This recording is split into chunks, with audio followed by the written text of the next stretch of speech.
भगवान जब किसी को बहुत ज्यादा सम्मान दे देते हैं तो उसके मन में घमंड आता है, अहंकार आ जाता है।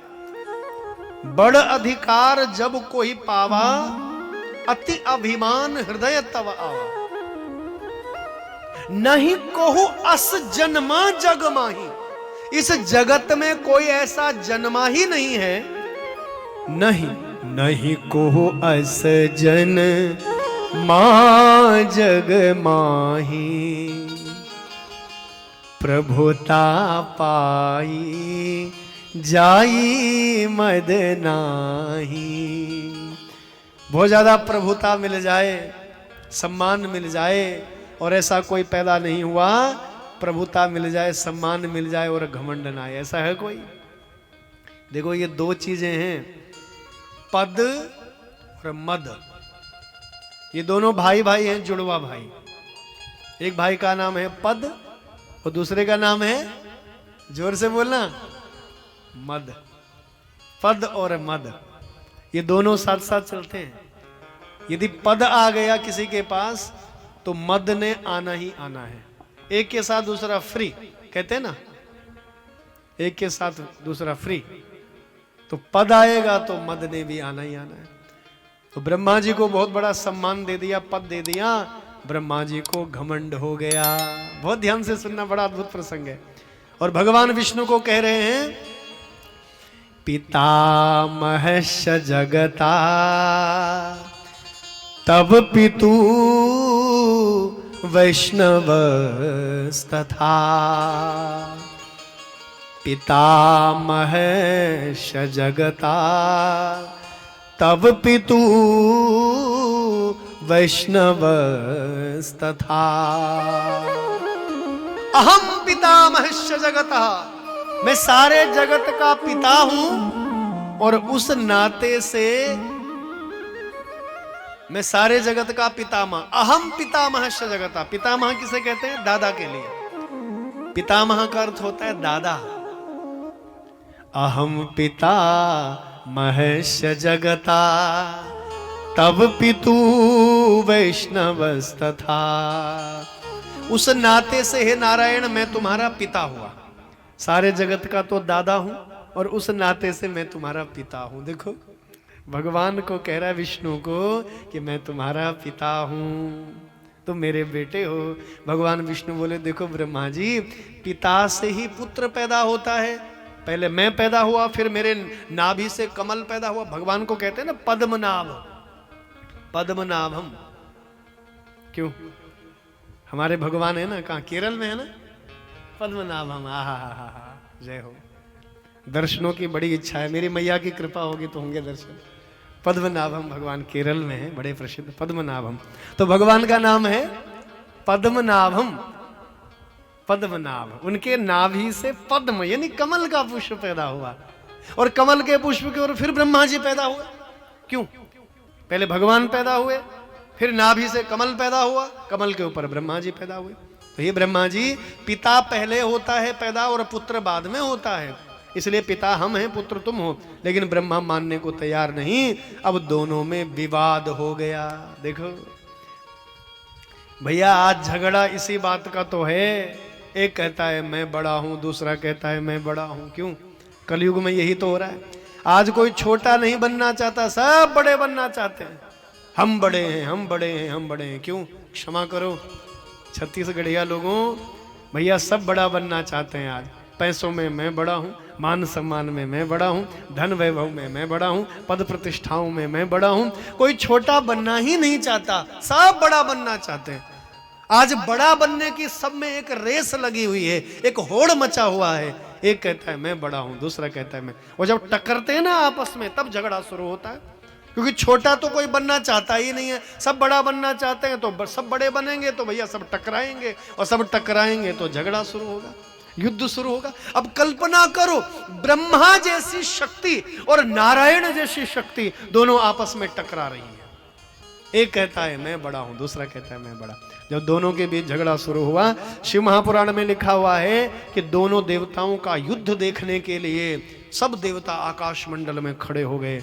इंद्र, वरुण, दिक्पाल सब देवता खड़े हो गए। कौन इस युद्ध में जीतेगा? एक और ब्रह्मा जैसी शक्ति है, दूसरी ओर विष्णु नारायण जैसी शक्ति है, कौन जीतेगा इस शक्ति में? लेकिन भगवान शिव को बड़ा कष्ट हुआ जब बच्चे आपस में लड़ते हैं ना। क्यों? तो माता पिता को कष्ट होता है ना। दो बेटे हैं आपस में लड़ रहे हैं, हिस्से किस्से में लड़ाई हो रही है, मुकदमेबाजी हो रही है, एक एक इंच के लिए भाई भाई शत्रु बने बैठे हैं। क्षमा करिए, बुरा मत मानिए। तो माता पिता को बड़ा कष्ट होता है जब बेटे आपस में लड़ रहे होते हैं, माता पिता को बड़ा दुख होता है। तो पिता कौन है? वो तो महादेव है ना, आदि पिता है, सारे जगत के स्वामी है, पिता है वो। तो ब्रह्मा जैसा बेटा और विष्णु जैसा बेटा जब दोनों लड़ रहे हैं, एक बौद्धिक व्यक्ति है, दूसरा शक्तिशाली व्यक्ति है। अरे समाज का मार्गदर्शन क्या करोगे जब तुम आपस में ही लड़ोगे? तो जब दोनों देवता लड़ रहे हैं तो दोनों देवताओं के मध्य में देवादिदेव महादेव शिवलिंग रूप में प्रकट हो जाते हैं। बोलिए शिव शंकर भगवान की जय। मेरे सन्मुख देखे, यहां पर बड़ा दिव्य शिवलिंग रखा हुआ है। आहा, देख रहे हैं ना? हाँ, शिवलिंग भगवान का बड़ा दिव्य रूप महादेव का शिवलिंग। और ऐसा ही शिवलिंग दोनों देवताओं के बीच में प्रकट हो गया। देखिए, दोनों देवताओं के मध्य में प्रकट हो गया। और शिवलिंग कैसा है जरा ध्यान दीजिएगा। शिव महापुराण में लिखा है, कैसा शिवलिंग है? महानल स्तंभ भीषणाकृतिर्बभूवा।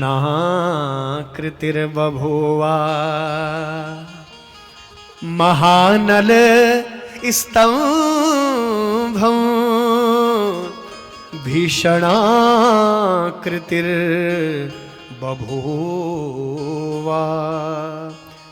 तन्मध्यतले सन्निष्कलः। तन्मध्यतले सन्निष्कलः। दोनों देवता जब लड़ रहे हैं, ब्रह्मा और विष्णु, तो दोनों के बीच में लिंग रूप में महादेव प्रकट हो जाते हैं। और लिंग कैसा है महादेव का? महानल स्तंभ। महाअनल, अनल कहते हैं अग्नि के लिए। मानो जलता हुआ कोई खंबा प्रकट हो गया, जैसे करोड़ों करोड़ों सूर्य जैसे एक ही स्थान पर एकत्रित हो गए। बताओ, एक सूर्य का प्रकाश कितना भयंकर है, और करोड़ों सूर्य मानो एक ही स्थान पर एकत्रित हो गए हैं। कैसा अद्भुत प्रकाश होगा, कल्पना करिए। बस कथा को मैं पूर्णता की ओर बढ़ा रहा हूं, विश्रामता के लिए। जो लोग जा रहे हैं, मैं प्रार्थना करूंगा आरती प्रसाद लेकर के ही जाएंगे। 10 मिनट में कथा पूर्ण हो रही है। आइए, दोनों देवताओं के मध्य में शिवलिंग रूप में महादेव प्रकट हो जाते हैं। और यह देख करके सब देवता बड़े आश्चर्यचकित हो गए, ये क्या है? इससे पहले कभी नहीं देखा। तो ब्रह्मा जी तो बड़े बुद्धिमान हैं। ब्रह्मा जी बोले, हे नारायण, यदि तुम श्रेष्ठ हो तो इसका पता लगाओ, ये शिवलिंग कहां से आया, ये क्या चीज है? जो स्तंभ है, ये जो खंबा है, ये कहां से आया है? तो कहते हैं भगवान नारायण सूकर रूप में, वाराह रूप में नीचे गए, ऐसा शिव पुराण में लिखा है। और हंस के रूप में ब्रह्मा जी आकाश मंडल में गए। इत्युक्त्वा सूकर तनुर्विष्णु तथा ब्रह्मा हंस तनुष्ययो। इत्युक्ता सूकर तनुर्विष्णु तथा ब्रह्मा हंस तनुष्ययो। विद्येश्वर संगीता में महादेव सुना रहे पार्वती को, पार्वती जी हैं। और बद्रीनाथ की भूमि में सनकादि ऋषि महर्षि वेदव्यास जी को सुना रहे हैं ये कथा। नेमिष तीर्थ नेमिषारण्य में सूत जी सुना रहे 88,000 ऋषि मुनियों को कि विद्येश्वर संगीता में बड़ा अद्भुत प्रसंग है। दोनों देवता भगवान विष्णु सूकर के रूप में नीचे गए भगवान का आदि ढूंढने के लिए, महादेव का आदि ढूंढने के लिए, और ब्रह्मा जी हंस रूप में अंत ढूंढने के लिए आकाश मंडल में गए। ध्यान दीजिएगा जरा।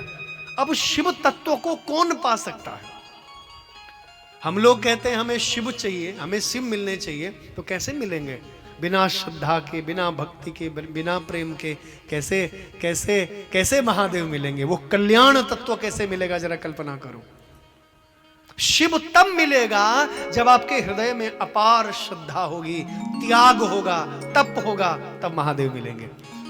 ब्रह्मा और विष्णु के मन में न तो श्रद्धा है, न भक्ति है, न प्रेम है, कुछ नहीं है, लेकिन भगवान को ढूंढने चले हैं। क्या भगवान मिलेंगे? असंभव है, नहीं मिल सकते। कई सैकड़ों वर्षों तक ढूंढते रहे, नहीं मिले, वापस लौट करके आ गए। लेकिन ब्रह्मा जी बड़े छली कपटी है, ध्यान दीजिएगा, हैं? जीवन में कभी भी छल कपट मत करिए, जीवन में कभी भी छल कपट मत करिए। जो लोग छल कपट करते हैं ना, वो भगवान को कभी भी प्रिय नहीं हो सकते हैं। निर्मल मन जन सो मोहि पावा, निर्मल मन जन सो मोहि पावा। निर्मल मन जन सो मोहि पावा, निर्मल मन जन सो मोहि पावा। मोहि कपट छल छिद्र न भावा, मोहि कपट छल छिद्र न भावा। मोहि कपट छल छिद्र न भावा, मोहि कपट छल छिद्र न भावा। निर्मल मन जन सो मोहि पावा, निर्मल मन जन सो मोहि पावा। निर्मल मन जन सो मोहि पावा, निर्मल मन जन सो मोहि पावा। मोहि कपट छल छिद्र न भावा, मोहि कपट छल छिद्र न भावा। मोहि कपट छल छिद्र न भावा, मोहि कपट छल छिद्र न भावा। निर्मल मन जन सो मोहि पावा, निर्मल मन जन सो मोहि पावा। निर्मल मन जन सो मोहि पावा, निर्मल मन जन सो मोहि पावा। निर्मल मन जन सो मोहि पावा। जब विभीषण जी रावण को त्याग करके राम जी के चरणों में आते हैं ना, मेरे रघुनंदन के, कितने दयालु मेरे प्रभु। सारे वानर कहते हैं सुग्रीव आदि जो श्रेष्ठ वानर हैं, इसको दंड मिलना चाहिए, रावण का भाई है। तो भगवान क्या कहते हैं? निर्मल मन जन सो मोहि पावा, मोहि कपट छल छिद्र न भावा। मैं तन नहीं देखता हूं, मैं मन देखता हूं। निर्मल मन जन सो मोहि पावा। जिसका मन बिल्कुल निर्मल हो गया है, पावन हो गया है, पवित्र हो गया है, वो व्यक्ति केवल मुझे प्राप्त कर सकता है। मोहि कपट छल छिद्र न भावा। मोहि कोई कपट छल छिद्र नहीं भाता है। वो जो छली कपटी लोग हैं वो मुझे कभी प्रिय नहीं हो सकते। इसलिए जीवन में कभी छल कपट मत करिए। आज कलयुग का मनुष्य, कलिकाल का मनुष्य दूसरों को लूटने के लिए, छल कपट करने के लिए बिल्कुल तैयार बैठा रहता है। सावधान होकर के सुनिए, भगवान स्वयं कह रहे हैं, मोहि कपट छल छिद्र न भावा। मुझे कपट और छल छिद्र बिल्कुल नहीं भाता है। इसलिए निश्चल हो जाइए, निष्कपट हो जाइए, वही भगवान को प्रिय है। लेकिन ब्रह्मा जी ने आज बड़ी भूल कर दी। देख लीजिए जरा, छल कपट कर लिया, प्रपंच का सहारा ले लिया, शिव तत्व को नहीं पाए, लेकिन आडंबर रचा। अपने आप को महान दर्शाने के लिए उन्होंने छल कपट का सहारा लिया। गौ माता को झूठा गवाह बना दिया और केतक पुष्प को झूठा। एक पुष्प है केतकी पुष्प, और गौ मैया दोनों को झूठा गवाह बना करके ले आए। क्यों नारायण तुमने शिव तत्व को पा लिया?